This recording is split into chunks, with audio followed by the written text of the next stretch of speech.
Like, do you know about panimals? Huh? You know about them? They're panels that are made by vacuforming dead animals. That's a panimal. And so you can actually use them to line walls with. It's incredible because normally, if any of you have done vacuforming, you find that you can't get undercut. It's a real problem, but you have something that's dead, but it's still soft. The plastic, the styrene, sucks right underneath it, and you can get this great kind of undercut with it that you could never get any other way. So I would recommend it. Try it with your friends. They'll let you. This is a bitter message of hopeless grief.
Those are the panimals.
The SPCA gave these to us.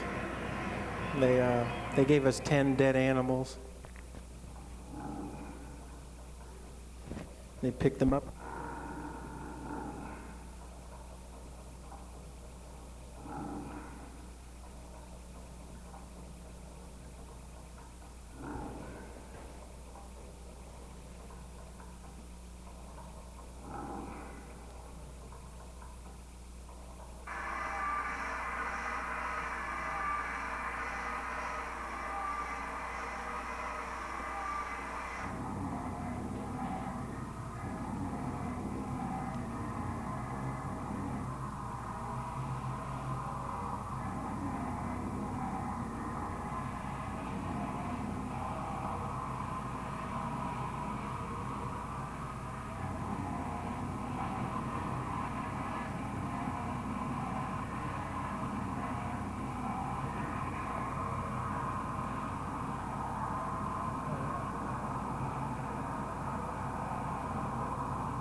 A bitter message of hopeless grief.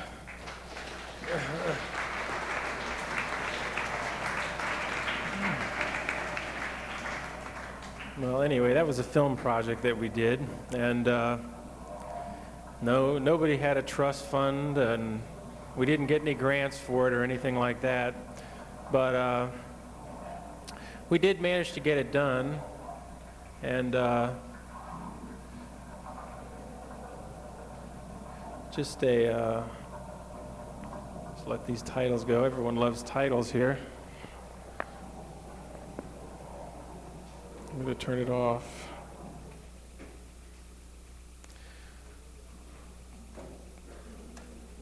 That was a bitter message of hopeless grief, and we, as I said, we didn't really get any funding for it. That we paid it out of our own pockets, and we had to work for it. Not for the first time in our lives. We did a couple of things that, serve kind of as examples for us, I guess. One thing, of course, was just the idea, and the thing we've come up with over and over again is that really, if you're doing something that's, more or less what you want to do, and somehow if that doesn't coincide with what everybody's supposed to want to do, you don't find that people are really willing to fund it, because you're not really doing anything for them, really. So why should they do it for you? So we had to kind of come up with our own money for this. So what we did was a couple of things. We got an offer from Warner Brothers to build a machine for them. We've had a couple of calls from them over the years, and from a number of Hollywood people asking us, oh God, we want to use your machines in these shows. I got a great idea. Like one time this guy from Island Alive Enterprises wanted to, music videos and stuff like this. It really is one of the great pleasures of being at SRL, is turning down these really great offers. But I'll go with an older one. Was this guy from Island Alive wanted me to do these things with these machines for Alice Cooper to rejuvenate some life into the old boy. And he called me up. He said, I really love your machines and stuff, and I got this great idea. Seen the videos. I got this great idea. We could have the machines chase around Alice on the stage, in this one part of the show, and it'd really be cool. We could do it on Halloween and stuff. And I just said, well, that's a great idea, Shep. But I said, it's a funny thing. I've noticed that there's a startling consistency to all the offers I get from Hollywood. Somehow they're all just I can lump them together under the category of the most inane, stupid, insipid things I've ever heard of in my life. Can you explain that to me? Why is that true? And he just starts screaming at me, and he goes, you can't talk to me like that. I produce Kiss of the Spider Woman. I produce this. I produce that. And no. And I just said, Shep, I don't want to waste your time, but, and then he still set up a meeting with me, for real. No, he still set up a meeting with me, and then I set the time up and everything, and then I came down to LA for something else and didn't go to it, of course. So anyway, we never heard from him again. But Warner Brothers had wanted us to do some stuff, and finally what they did is they said, look, we don't want to use your machines in this thing. You just build this thing for us, okay? We're going to tell you what it is. It's just a job, okay? It's just a job. And so we made this thing for a Richard Pryor movie, and I don't know. You should be embarrassed if you went. I never saw it. But that's where some of the money came from. They said, look, we're going to pay you a lot of money. You just do this thing. It's nothing like what you want. It was like a V8 powered lawnmower, for this movie with a switchblade chainsaw. So that's where some of the money came from. And money is important. If you are architecture students and you're thinking that, hey, I'm going to go out there and burn all the other buildings down, and then they're going to build my buildings and they're going to give me millions of dollars for it, you're wrong. You're going to have to deal with the devil. Which is something that we've had to do consistently every time we've done anything. And you have to do it, and you have to learn how to do it, because otherwise you're never going to be doing your own thing. You're going to be doing somebody else's thing, and you're going to make a lot of money for it, but one of these days you're going to be laying on your deathbed and you're going to go, damn, I should have done something else. Shouldn't have done that. So then MTV called us up and they said, look, this guy called us up and he wanted us to do this art break thing, but he was a really nice guy. He says, look, I know you guys don't want to do anything like, you can do whatever you want to, anything you want to. And I just said, God, do we really want to do this? I said, well, we got this footage from the film. We hadn't finished it. We didn't have the money to do any of the prints. We just shot it. And he goes, well, look, you can do anything you want to. And I said, huh. And I said, well, we're going to have to make it into a TV commercial for SRL. And, I got him to agree not to put their logo on it anywhere. So what we did is we made a 30-second version of this, and I got these guys at Island Graphics, which is a software development place for computer graphics. They did the SRL corporate logo in computer animation, and we tagged that on the end, and they paid us $5,000 for that. And that paid for basically for the rest of the film, except for a few couple $1,000s, not too much more, that we are still out on the film. But that's how we sort of had to grumble around and beg and borrow to, other than what you usually have to do to get a film. We had to be the producers too, and other than what you normally have to do, which is just to scrounge equipment and stuff like that. But it's, any of this stuff, anytime you're really doing something that, you don't have a really big audience for, and maybe not everybody thinks it's going to be the next year's big widget, you're going to have to do that. You're going to have to make these kind of deals. And, as an architect, I mean, I would, it's a better thing to do a building for IBM or do a building for TRW or somebody like that. Your goal, your role is to talk these people into doing a really totally insane building, saying, look, you guys, you got this corporate facade, it's really boring. You need something exciting. Everybody's the same now. Business is like a war, and you've got to fight it the hard way. You've got to fight it by doing something really exciting, because that is the hedge that you have against the bulwark that makes every single thing, 99% of the things in the world, really dull and boring. The only thing you have is that it's so horrible now that people will actually listen to anybody that can promise them something a little bit more exciting and a little bit different, a little bit unique. And that's the only reason that we get asked the things we get asked, is because we've tricked people into thinking that we can offer them that. Whether we do or not, I don't know. I mean, at least it's a little different. And it doesn't always work, and that's the other thing. It just doesn't always work. You're going to tell IBM that, and they're going to look at you, and they're going to go, pow! And, they won't call you again after that, but who cares? I mean, your role as architects, whichever of you are architects in here or would be architects, is to make the world a little bit more of an interesting place to live in. And don't just build homes for rich people, and if you do, build your own house. Don't build their house. Talk them into doing it your way. Really? Oh, okay. That's comforting. Well, I'm going to show you this now. I'm going to show you this little 30-second spot here, okay? This is our first TV commercial. It's glad to know that somebody knows everything. It's very reassuring in this day of double talk and non-representative rhetoric.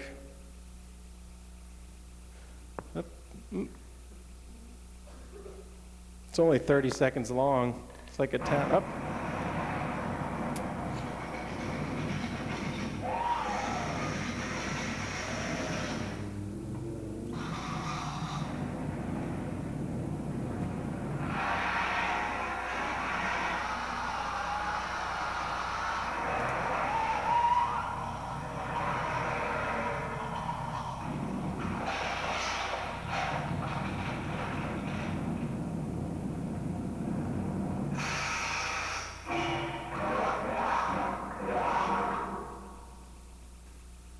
So anyway, it's the first SRL TV commercial. Hopefully you'll see many more in the years to come.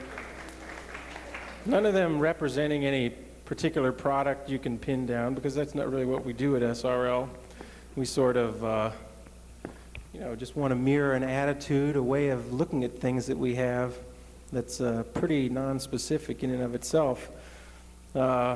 Anyway, that's just part of the way we work. We also have to deal with the devil when we deal with the media, and that's a real trick, trying to get part of what they pick up and trying to make sure that it's the kind of thing like a crystal. It's a crystalline structure, the information you present to them, no matter how they cut it up, how they screw it up, how they lie and trick the people that they're presenting it, how they manipulate it. It's always going to come across more as a representation of of your own view of what you're trying to get across to people than it is a satisfaction to, you know, the kind of status quo thing that they present. You know, that's kind of a tough one. That's a thing that we try to do, and that it's a fun game. I mean, it's nothing you can ever really rely on, but you know, it's, again, one of the only options we have, one of the only powers, you know, one of the only ways that we can influence people, since we aren't millionaires, since we can't buy the right people off.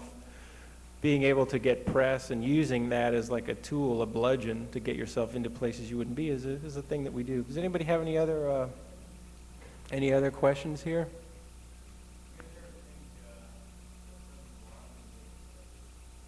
No, I don't think there's anything wrong with getting accepted, because the people that I want to throttle and choke, I'm of the opinion, and that's why we do SRL, and that's why I deal with the devil, because I'm of the opinion that you've got to get close enough to them to choke them. And if I don't have to if I make far less compromises than they make, then I think that it's worth trying to get as close as you can to them and use them, and trying to take the risk of being co-opted by them, because you're certainly not taking any risk if you just say, oh, I don't want to do that because they're bad. Really what you're saying is that I don't have confidence enough in the extremeness of my vision and the fact that it's impossible, you know, I'm not making it hard enough to co-opt to be ready to deal with these people. And I think that that's just what we're trying to do. We're trying to see how far you can push it. How far can you take weird kind of fringe ideas that would just get swept under the rug and crushed down into some like really mediocre dust? How far can you get up in the system, in the power structure, if at all, without having that happen? And I don't think that many people have conclusively proven that you can do it. And I think it's just because people don't really try.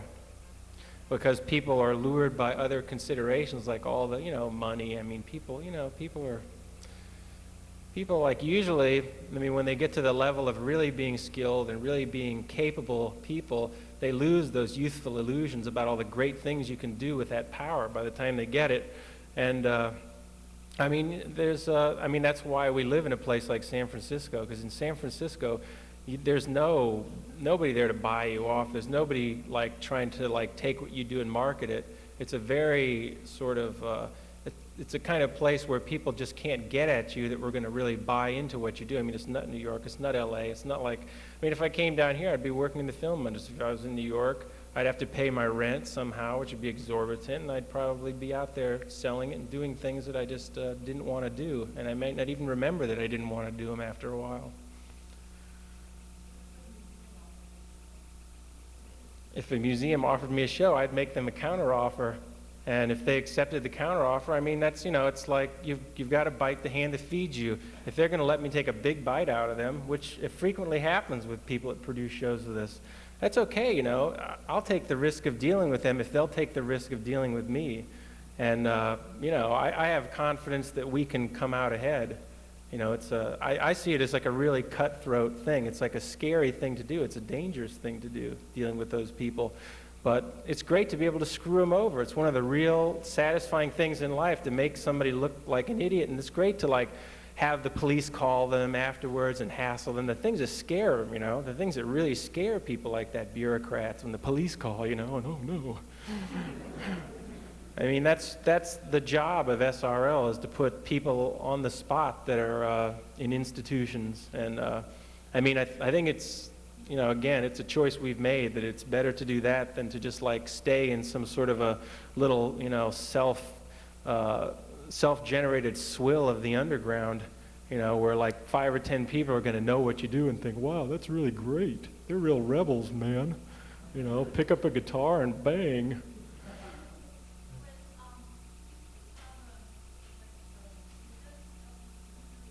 Pardon me?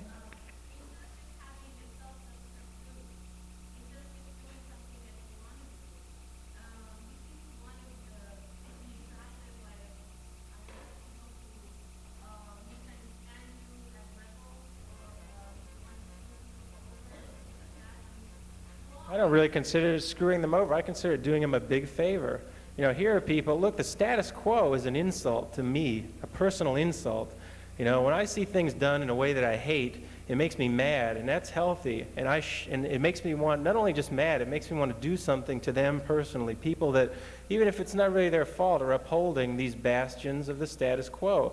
Because believe me, the worst, most horrible thing facing anybody, and anybody in this day and age should know, that the single most insidious thing is that great big diaphanous silk glove out there that's like choking us all with control, subtle control, you know? And it's a big problem. It's a big problem that like people in like this era, if you're like 20 or 21, you've grown up your entire life only seeing like really quality things in a secondhand way as nostalgia. You know, I mean, you didn't grow up in the 60s, you didn't grow up in the 50s when there were really, really amazing things, like where TV was actually good in the 60s, you know? I mean, it wasn't like all sitcoms were movies. They made hundreds of good movies, not just one every 5 years like they do now. And that's really, you know, that's really pathetic and really ill. And it's a big problem that people are growing up with having references that like my generation had. You know, people that are young now, and I'm 34, man, I'm an old fart. People shouldn't have to look back to like in a nostalgic way to things that were like really quality and really where people thought about what they did and weren't just thinking about making money. And one of the most important things that can be done is to make an attack on this huge, enormous, screwed up thing that is diluting everybody's existence in a very big, powerful way. And I think that's the only way to get at these kind of things. You can't just like sit there and say, well, I'll change it a little bit, you know? Or I'm just gonna do something different. It's gonna be a little different, you know? You know, I mean, you just don't do that. I mean, for me anyway, I feel that the only respectable thing to do is to try to do a completely revolutionary thing, and to not do it in a way like in a relaxed way, in a very vigorous and a very aggressive way, because I believe in using the tools of these institutions that I hate against them.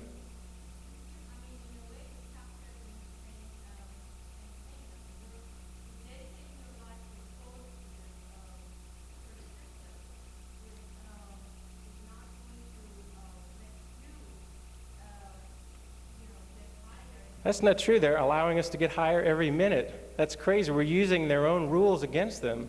And that's how we've gotten to the point where we've gotten. That's why we get invited to Europe and we get paid like enough money to go over there and bring 25 tons of stuff and, you know, pick apart their cultures, which I think is something that they really appreciate. I mean, these people appreciated it.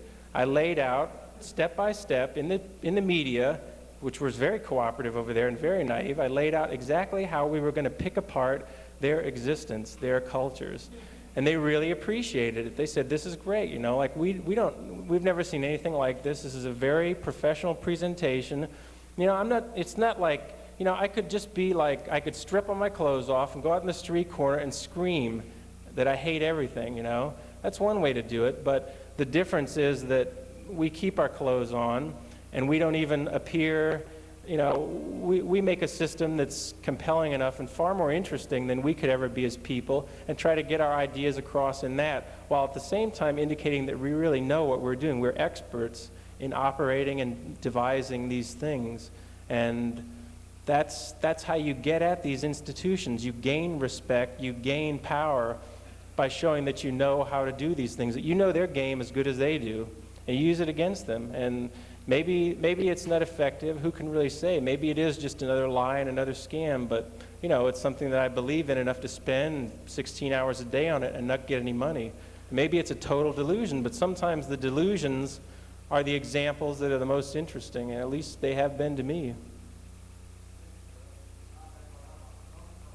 Yeah, it's very dark back there.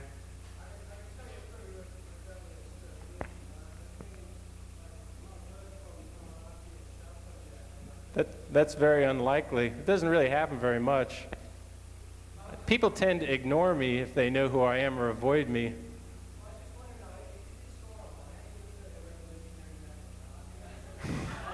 Well, actually, I must admit that I'm very much of a family man. I've been going out with Andrea Juno here for about 5 years. I hate to disappoint your, you know, canned notions about the way I am, but you know, as AJ can attest, I'm just a pretty faithful family kind of dude, and I try to go out with, you know, women that I can at least, you know, have a good mental row with and can have a consistent relationship with, and that's really what interests me. And I'm kind of a straight guy maybe in that way, and I'm sorry that it doesn't work out like you said.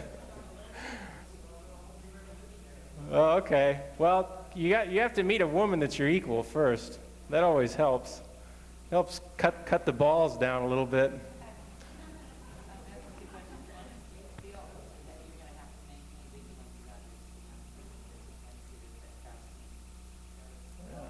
Well, of course you have to maintain vigilance about it. I mean, it's an extreme thing to try to buck a trend. You know, it's unnatural. It's like a thing that shouldn't be there, and the only way that you can maintain something that shouldn't be there is to care for it, you know, very rigorously, and, you know, spare no exception to make sure that, you know, it keeps going. And you know, that's I mean, it's, you know, it's just the way it goes. That's just what you have to do, and that's what we try to do at SRL.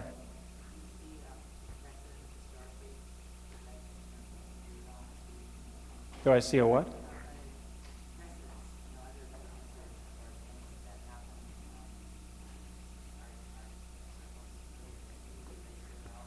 Well, I don't know. I'm much more influenced by literature, actually, than actual people in the art scene. It sort of seems like, I mean, I try to be influenced by, I'm more influenced by ideas, really, and expressed in a literary form and film stuff. Those are the things that kind of, you know, get my goat, really.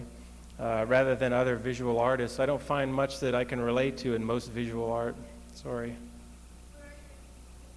Well, I like a lot of writers. I've read most of the so-called American avant-garde writers. You know, I read, you know, all of Ballard's book.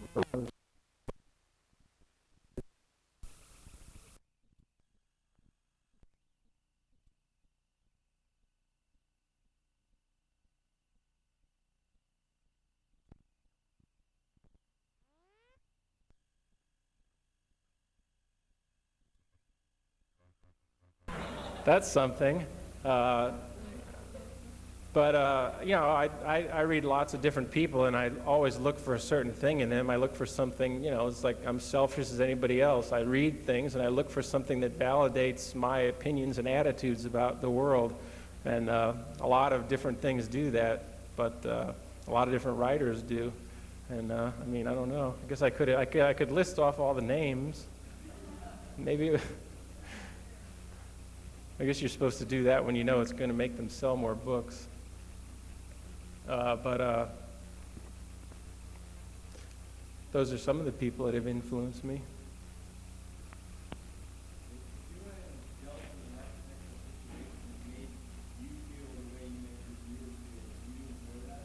Yeah, I mean, I think that if I went into one that was like that, well, why should buildings like sit still for us, you know, while we're in them? I mean, that's the thing, is it's like, I mean, we are able to do the things we do because of just the way the world is now. I mean, the stuff that we use in these shows is castaway stuff. It's worthless, really. It's like, it's stuff that's outlived its useful life as like a practical producer of products or money or anything like that. And I mean, that even goes for stuff that's a year or two old. I mean, there's stuff out there, Jesus. There's like industrial stuff that's worth nothing anymore. There's microprocessors that cost you a couple bucks that you can get any scientist to help you operate a building. I mean, you know, buildings could be alive, really. Buildings could be alive, and they could be safe, and they could still be really crazy. I mean, maybe a building, you know, doesn't have to reach out and like tear your head off and, you know, trim the plants the wrong ways to really be an exciting building. I mean, look how boring architecture is. Think of how little you would have to do to it to make it really 1,000,000 times more interesting. It's not like it's going to take some kind of quantum leap to even get people's attention, even if it does anything at all. It's going to make a big difference. And I mean, you know, SRL has taken an extreme approach to what we feel is sort of an extreme lack of, you know, extreme problems in the area that we operate in. But I don't know, you know, I don't think it necessarily involves that. I don't think it translates directly into what you would want to do in a building, although I think that'd be great.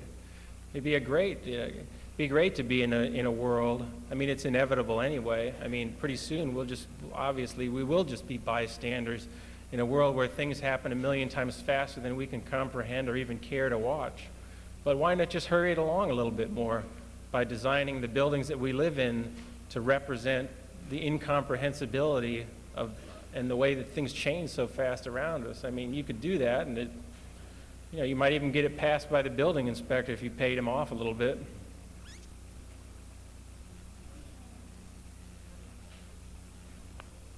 I don't really know how you do it. You're in a tough situation. God, talk about institutionalized resistance. You've got building inspectors to deal with. You've got the whole rubric of regulation and everything is God, scary to think about, trying to be an architect. But I mean, it is one of the first bulwarks of the power structure, these great buildings that represent, this really static power structure we're in here. Does anybody want to see a little footage from the New York City performance, which is, as you can see from the posters, misfortunes of desire acted out in an imaginary location, symbolizing everything worth having? I'll show that. It's only a couple minutes long. It's a little news spot. Now, here's an example of how they'll try to burn you a little bit. They want to make it the nice SRL, but there's still some other things in it. It says 1 minute and 38 seconds long.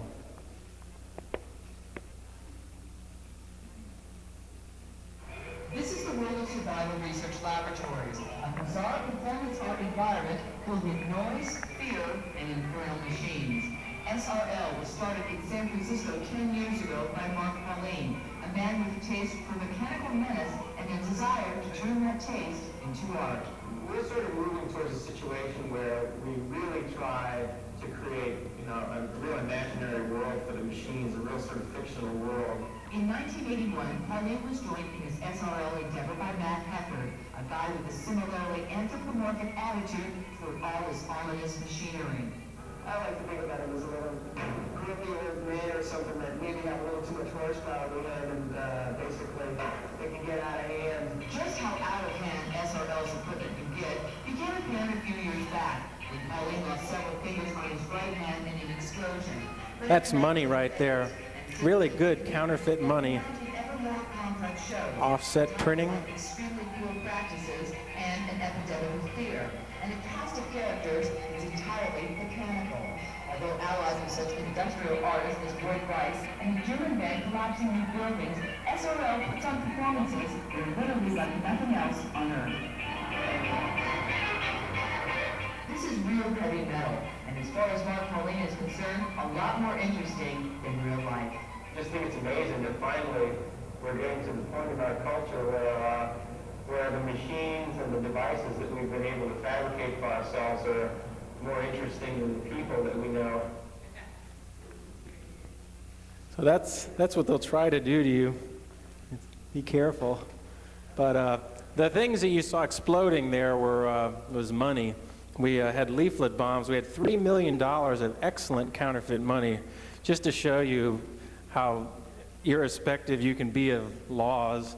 We had $3 million, and I mean, it was good counterfeit money. It was printed on real nice stock, really like money stock, and it was good PMS color match, and front and back, nice registration, 10s, 20s, 50s, 100s, $3 million of it, a lot of it floating out there in the audience, and people picking it up afterwards. It got passed all over New York City, I mean everywhere. Really, a lot of it got spent. And of course, nothing ever happened.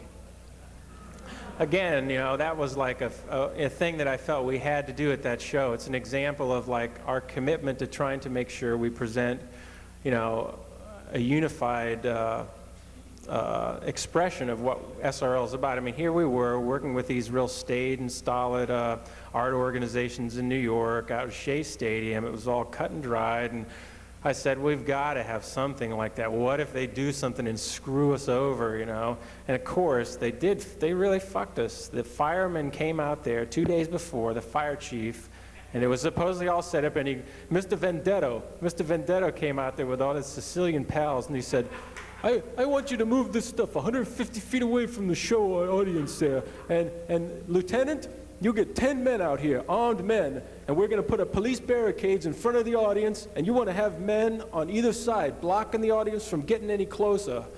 And Mr. Vendetto comes to me and he goes, I would close this show down if I could get a court injunction, but it is 2 days away, and it takes 3 days to get a court injunction, so I am going to allow it to proceed.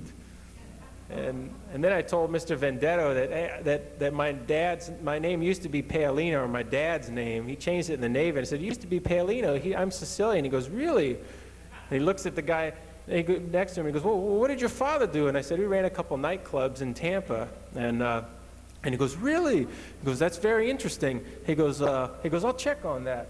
And he looks at the guy next to him, but still, they didn't rescind their dastardly directive. So we got screwed, I mean, really, it was a drag, because people had to be a long ways away, and it was a good thing. I mean, if we hadn't have done the money thing, and the police were stuffing it in their pockets, and we have it on videotape. But again, I mean, it's just like, it just goes to show, that 20 years in prison is just bullshit, If you're in a situation like that, you have to take advantage of it and do something that really isn't illegal. I mean, it's not like the federal government would have really done anything when all that money got passed in New York, because, you could always just say it was an art show, and, they know they're going to just blame the presenters or the police that picked up the money and spent it. Anyway, that was some of the New York show. We had a little bit of money there. Did anybody get any of that money? Yeah? Did you really? In New York City? Very good. Spread it around. What? Oh, sorry. It was just a show. Well, it's good that you got some use out of it. No one got in trouble that I heard. One person, they tried to arrest them in San Francisco, and they had destroyed the evidence, so nothing happened. But that was a lot of fun. It's been about 5 months or 6 months now, so I guess nothing's going to happen. What is the statute of limitation? 5 months? 4 months? Forget. But Art, yep, back there. Somebody back there? Oh, it's just someone else. The person behind you had their hand and their fingers in their mouth, and I thought that you were raising your hand. Sorry. Yeah, we have a show coming up right around the corner. Not from this building, but no, we're doing a show in San Francisco in March.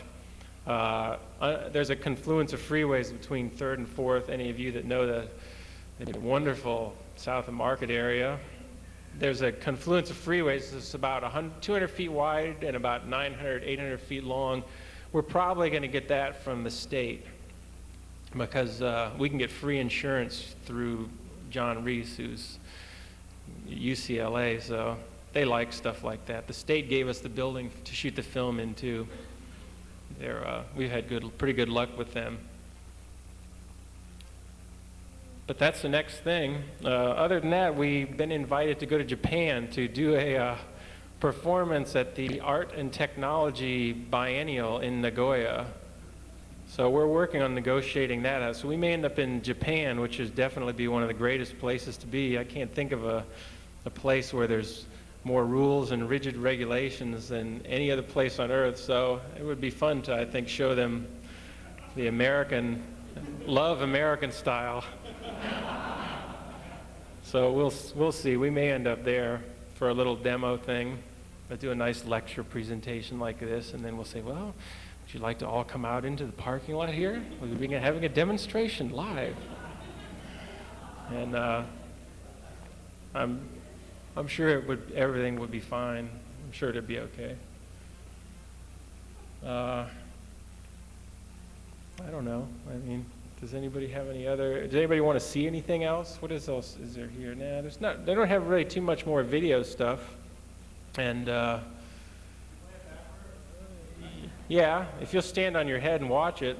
I've heard that video screens look smaller if you stand upside down and look at them. We're going to cut now.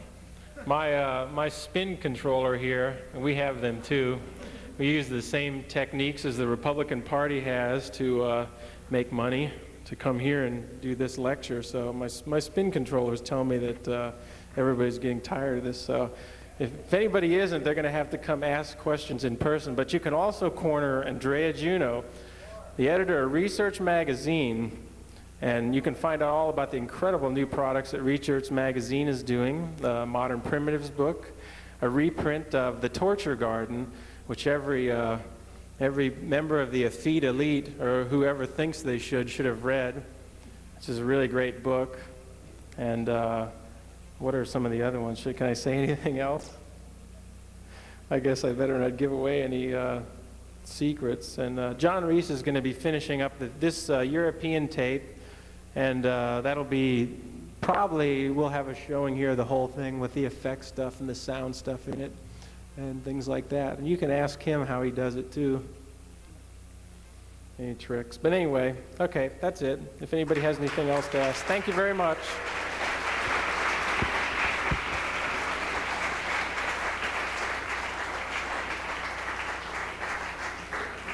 Reception with moderately inexpensive alcohol around in the graduate annex. Find somebody who knows and tail them.